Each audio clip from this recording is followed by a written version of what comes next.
Olá, turma. Vamos iniciar essa segunda parte da nossa aula. Depois dessa introdução feita por Luan, vamos tratar um pouco sobre a estrutura do artigo científico. Eu vou espelhar aqui para vocês os slides para facilitar no acompanhamento da aula. Só um minutinho. Pronto. Estrutura de um artigo científico.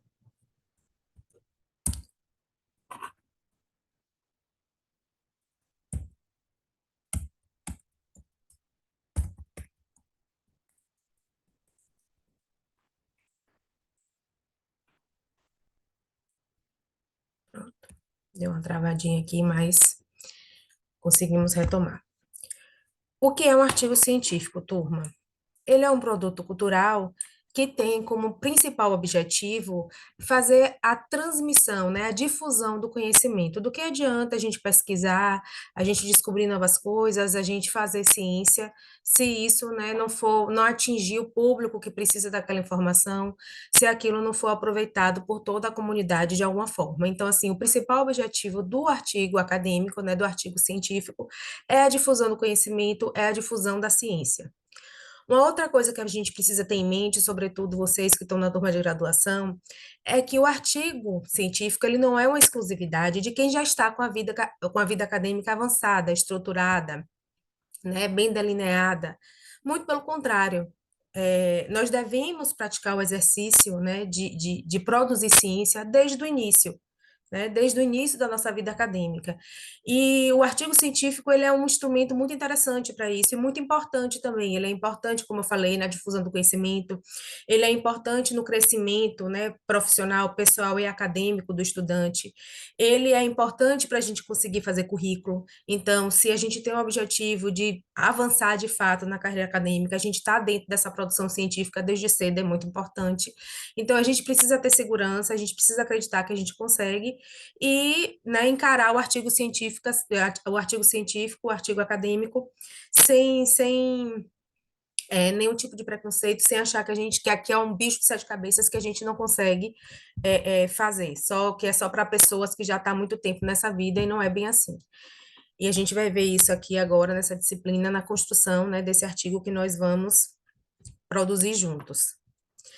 Além disso, né, como eu já falei, é um pequeno estudo que trata de uma questão científica, e o artigo científico, né, na maioria das vezes, ele é submetido para validação de outros cientistas da área.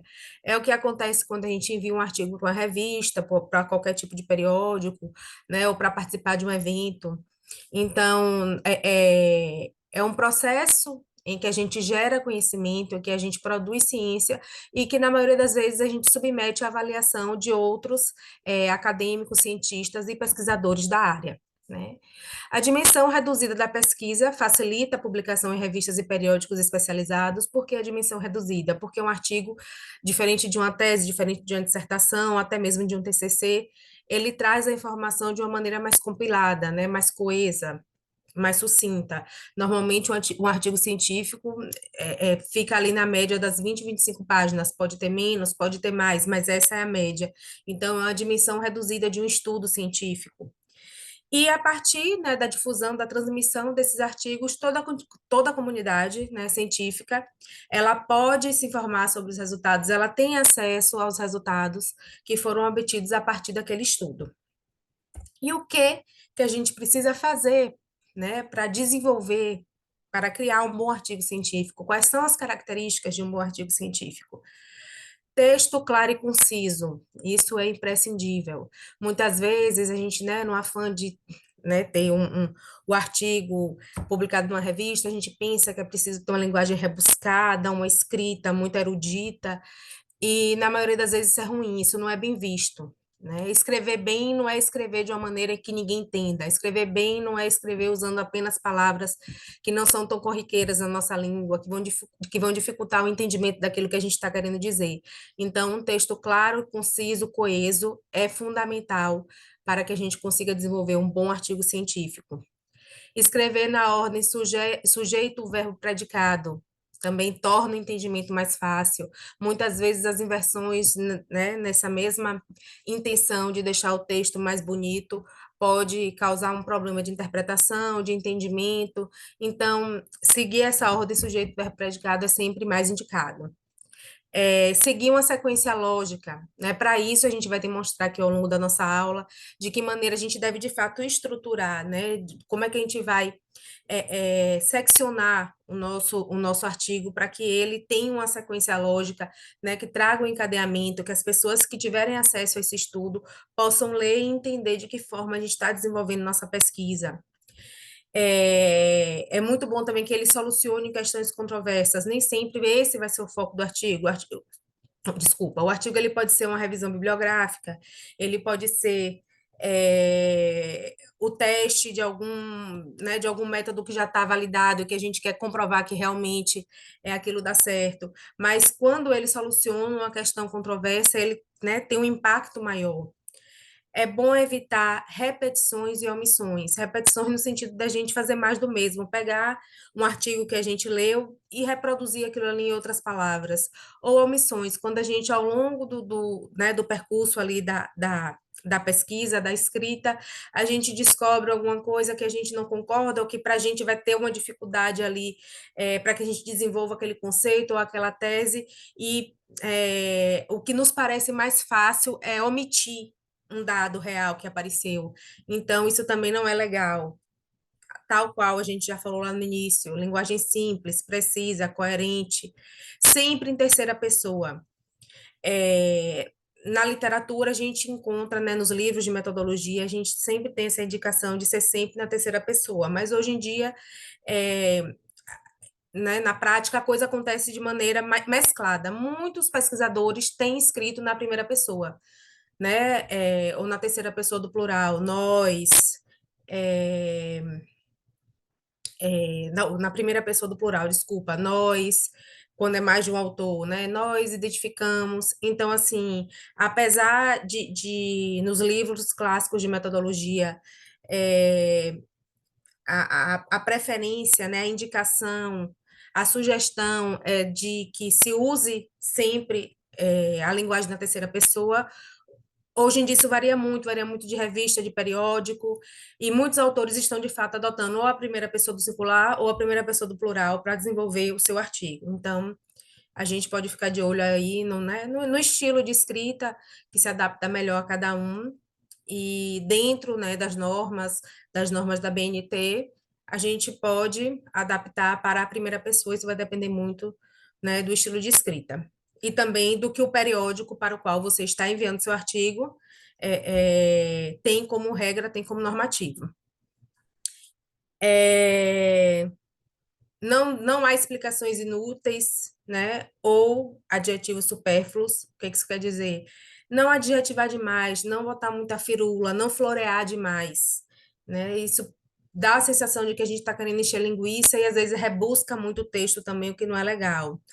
O parágrafo ele é uma unidade de pensamento. A última frase de cada um deve estabelecer, né? Desculpa. A última frase de cada parágrafo deve estabelecer uma relação com o parágrafo seguinte. Então, quando eu termino um parágrafo, eu já deixo ali o link para aquilo que eu vou puxar no meu próximo parágrafo. Eu acho que aqui tem algum erro de grafia. A última frase de cada, falta o parágrafo. De cada parágrafo deve estabelecer uma relação com o parágrafo seguinte, né? Para que exista essa coesão no texto, para que não sejam, né, copia e cola, frases soltas, aquele efeito Frankenstein. Então, a gente precisa ter muito cuidado com isso e encadear o pensamento, né, ao longo do artigo científico. Excesso de adjetivo e advérbio também pode ser um problema, né, como a gente já colocou aqui anteriormente. E palavras e expressão redundantes tornam o texto cansativo e clichê. Muito advérbio, muito adjetivo, muito enfeite, muitas expressões, muita redundância, muitas repetições. Você fala o mesmo conceito exatamente da mesma forma, só que usando palavras diferentes ao longo do texto. Isso deixa o texto chato, cansativo. O leitor começa a ler e começa a se desinteressar do seu estudo. Então, é preciso que a gente seja, como o professor Davel fala, sedutor na maneira de escrever. Vamos escrever seduzindo o nosso leitor, né? Então, a gente precisa enxugar esse texto para que ele não fique enfadonho. E uma coisa também que não está aqui no slide, mas que é importante a gente se atentar para parágrafos muito longos. Eles precisam fechar uma ideia, mas não é recomendável que eles sejam muito extensos, porque a gente tende a se perder, né? O pesquisador, o escritor, ele tende a se perder nas ideias quando um parágrafo fica muito longo. Nem muito curto, nem muito longo, né? Buscar um meio termo em que você consiga ali fechar as suas ideias de maneira clara e coesa, né? E de uma maneira atraente para quem vai ler o seu estudo, mas sem se perder nas ideias. Então, ficar atento também para essa dica. Agora a gente vai entrar, de fato, na parte da estrutura de um artigo, né? O que é que um artigo precisa ter em termos de estrutura? Como é que a gente vai dividir esse artigo para que ele fique lógico, para que ele fique inteligível, para que ele fique sedutor, para que ele fique atraente, para que ele consiga transmitir, difundir aquele conhecimento que a gente quer passar? Existe algumas padronizações, a gente vai tratar aqui da padronização clássica, e ela é muito útil no sentido de que essa estruturação, essa padronização, ela facilita, né, a identificação desse tipo de documento, né, do artigo científico. Quem produz e quem lê um artigo científico fala a mesma língua. Então, essa padronização, ela é muito útil nesse sentido. E normalmente esses artigos, eles atendem a uma estrutura, como eu falei, uma estrutura clássica. Existem outras formas? Existem, mas a gente vai tratar aqui da que é mais difundida, da que é mais aceita, né, nos periódicos em gerais, revistas, nos congressos, né, onde vai ter publicação nos anais. Então, essa é a estrutura mais conhecida, mais difundida. Então, como é que essa estrutura se dá? Ela é formada por título, autores ou filiação, resumo, abstract, introdução, fundamentação teórica, né, que pode ser ali também chamada de desenvolvimento, revisão bibliográfica, metodologia, resultados, discussão, conclusões, referências bibliográficas, glossário, anexos e apêndice. E esses elementos todos estão distribuídos em três categorias, que são as categorias de elementos pré-textuais, textuais e pós-textuais. A gente vai ver agora uma por uma desses elementos, né? O título, ai, desculpa. O título, né, ele deve ser conciso, mas interessante. Ele precisa chamar a atenção do leitor. É preciso que ele resuma o trabalho, né, e seja atraente para quem está procurando um artigo, se depara ali com aquele título e fala, isso aqui deve ser bom. Então, a gente tem que ser conciso, criativo, atraente, mas trazer tudo isso de uma forma resumida. Autores ou filiação. Dependendo do periódico, da formatação, né, da regra que segue a BNT, APA, é aquele espaço que vem logo após o título, em que a gente coloca o nome, né, os nomes dos autores. Em alguns casos, a gente coloca para além do nome, né? O espaço onde se insere o nome do autor, o nome da instituição onde a pesquisa foi desenvolvida, e normalmente ele tem ali uma nota de rodapé, e embaixo vai vir o e-mail, né? O contato, muitas vezes o contato da instituição em que ele está vinculado, enfim. Aí isso aí vai variar de acordo com o periódico, a revista ou o evento para o qual a gente está encaminhando esse artigo. Na sequência, a gente tem o resumo, né, como um outro elemento pré-textual, que deve conter as principais informações do trabalho de forma clara e precisa, precisa dar ao leitor uma visão geral de tudo que foi realizado naquele trabalho científico, precisa trazer os objetivos e métodos que foram empregados na pesquisa, e no final a gente precisa inserir as palavras-chave. Isso aqui é muito importante, gente, porque o que acontece? Ajuda a indexar os artigos no mecanismo de busca. Quando alguém for pesquisar, você vai escrever um artigo sobre administração política. Quando alguém for pesquisar lá no Google artigos sobre administração política, se você colocou administração política como palavra-chave, o Google vai puxar o seu artigo. Então, você precisa escolher muito bem quais serão essas palavras que vocês vão usar como palavra-chave. Normalmente, a gente usa entre 3 e 6 palavras-chave, né? Não é aconselhável que sejam menos de 3, mas também não deve passar de 6, certo? E o abstract, que é opcional, não é obrigatório, também vai depender muito de para onde você está mandando esse artigo. que é o resumo em alguma outra língua, pode ser inglês, espanhol, francês, né? Enfim. Depois a gente traz os elementos textuais. A gente começa com a introdução, como eu falei, né? Existe uma sequência lógica na estruturação de um artigo, então, depois desses elementos pré-textuais, quando a gente entra nos textuais, o primeiro elemento que aparece é a introdução, que deve contextualizar o tema, né? O assunto que o artigo está trazendo, deve também trazer uma noção geral, né? Então, primeiro você trata do estado da arte daquele tema, né? O que que deu origem àquele tema, quais são as bases daquele tema, e aí você vai afunilando. Então, você vai ter primeiro uma noção geral e vai partindo para o âmbito específico, descrevendo os detalhes e as particularidades daquele tema que você está tratando ali no seu artigo. E no final da introdução, você tem que apresentar objetivos, justificativas do estudo, né? Tudo isso de forma clara e precisa. Fechando a introdução, nessa sequência lógica de estado da arte, né, ideias gerais, afunilando, trazendo os objetivos, a justificativa, a questão de pesquisa, a gente parte para a fundamentação teórica e o desenvolvimento, né, das questões teóricas referentes ao tema que a gente está pesquisando. Nessa parte, o autor precisa avaliar criticamente a literatura sobre os temas envolvidos no trabalho. O que é essa avaliação crítica? Você precisa trazer, né, tudo o que está sendo falado sobre aquele tema, muitas vezes confrontar autores, confrontar ideias, se posicionar, né, neste artigo, nós vamos é, é, é, nos encaminhar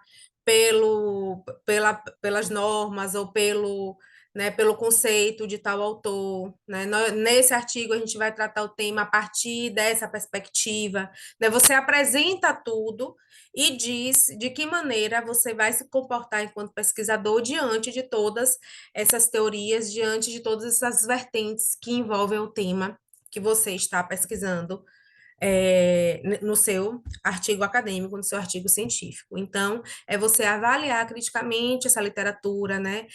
Perceber quais são os viéses epistemológicos que você vai adotar para desenvolver o seu estudo. Então, tudo isso vem dentro da fundamentação teórica. Né? Que vai ser o que vai que será aquilo que vai dar sustentação, que vai dar o embasamento, que vai referenciar o seu estudo. Quanto mais informações você apresentar sobre aquilo, né, melhor você vai conduzir o seu experimento, melhor você vai conduzir a sua tese, melhor você vai embasar aquilo que você quer mostrar, né, para a comunidade acadêmica. Normalmente, ela é subdesenvolvida em seções, né, e subseções, porque como você vai tratar do tema na minúcia, de repente um texto inteiro, né, pode não trazer a clareza que a gente espera.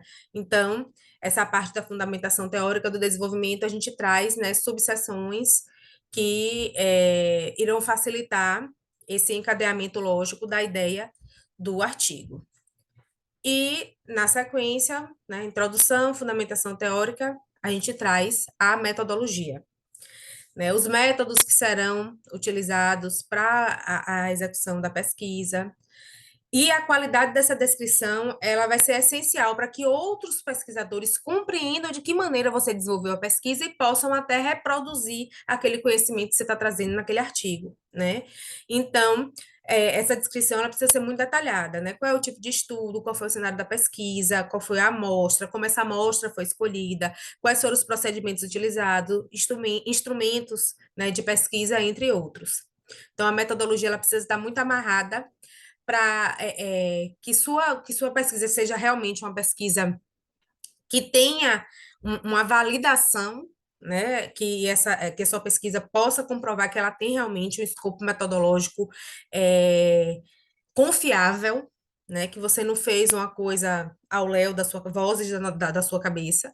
Então, você precisa descrever de fato qual foi a metodologia, e essa metodologia ela precisa estar muito bem fundamentada e muito bem amarradinha para que seu trabalho ele seja um trabalho realmente sério, um trabalho que venha a contribuir de fato, a ponto até de ser reproduzido por outros pesquisadores, ok? Ainda dentro dos elementos textuais, a gente tem os resultados, né, em que o autor deve apresentar quais foram os achados daquela pesquisa. Contudo, ainda não é o momento da gente discutir esse resultado. A gente vai demonstrar os achados, dependendo da natureza da pesquisa, pode ser interessante a gente expor esses resultados através de gráficos, de tabelas, mas a gente ainda não discute aqui. A gente vai discutir na próxima sessão, que é discussão. Os resultados mais relevantes, eles vão ser discutidos nessa sessão, e aqui a gente vai fazer um link daquilo que a gente achou com aquilo que a gente embasou lá no nosso referencial teórico, né? Lá no nosso desenvolvimento, né? Se a pesquisa ela foi baseada através de construção de hipóteses, é aqui também que o autor vai contrapor essas hipóteses, vai confirmar ou vai, né, demonstrar que aquela hipótese ela não foi validada ao fim do estudo. Então, é aqui que a gente faz a discussão e correlaciona aquilo que a gente achou com aquilo que a literatura, né, com aquilo que a teoria já traz sobre aquele tema. E, na sequência, a gente vem, né, com a conclusão, com o fechamento dessa pesquisa. É o momento de expor as conclusões do estudo, apresenta o fechamento do trabalho, enfatiza o avanço científico atingido através daquela pesquisa, daquele estudo, né? E pode trazer, é importante também que a gente traga as lacunas, as vulnerabilidades, né, daquela pesquisa, o que foi que a gente não conseguiu achar, o que é que a gente sugere para estudos futuros. Então, tudo isso também é muito importante que a gente traga na conclusão. É, para que esse tema, né, ele possa ser trabalhado também por outros autores e para que esse estudo sirva de base para futuros, né, para futuros pesquisadores que estão dentro daquela temática, que estão dentro daquele campo, né, da ciência. E depois dos elementos pré-textuais, dos textuais, a gente traz os elementos pós-textuais. Logo após a conclusão, a gente traz a referência, né, que tem que trazer todas as fontes que foram citadas no texto, né? É importante formatá-las de acordo com a norma do periódico, ou do evento, do congresso, da revista que você está submetendo a sua pesquisa, né, o seu artigo científico. As informações devem ser organizadas, né, na referência, para que outros autores possam facilmente encontrar, né, aquela referência que você utilizou para o seu estudo.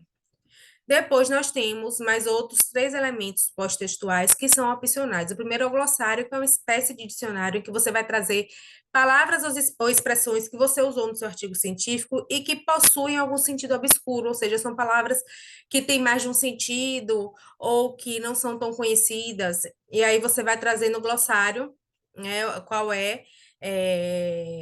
o significado, né, daquela palavra ou daquela expressão, e cada termo deve estar acompanhado de sua respectiva definição. Temos o apêndice, que é um outro pós-textual, que é opcional, vai depender muito do tipo de pesquisa que você está desenvolvendo, que é um documento elaborado pelo próprio autor do artigo com o objetivo de complementar a argumentação do trabalho.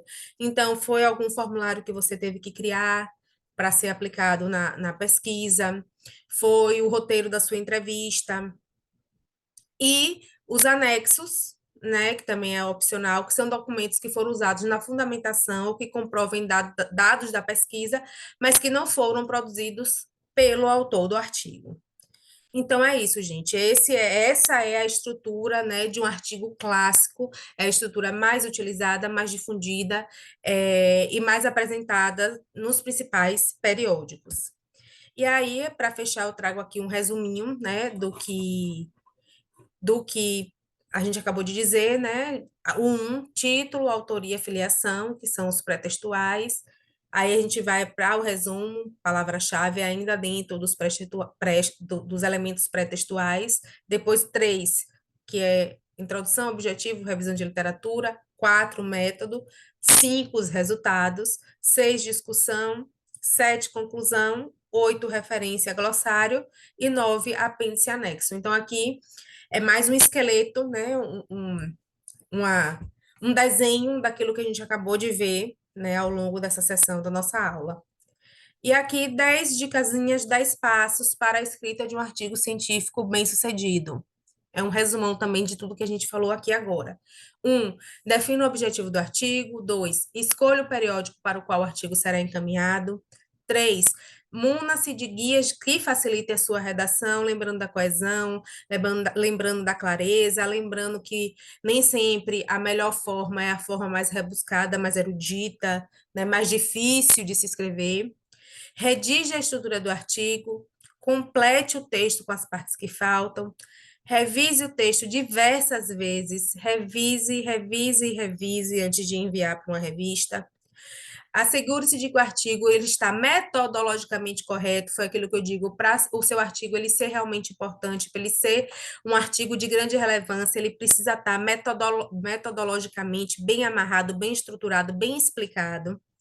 Certifique-se de que não há falhas no idioma, submeta o artigo para publicação e lide adequadamente com editores e revisores. Quando a gente recebe aquele feedback que não é o que a gente esperava, a gente precisa acatar, ouvir a crítica, tentar melhorar, ainda que você defenda, se for alguma coisa realmente que você acha que foi um erro, que foi uma injustiça, você pode defender o seu artigo, mas sendo educado, usando do bom senso, sem comprar uma briga, tá joia?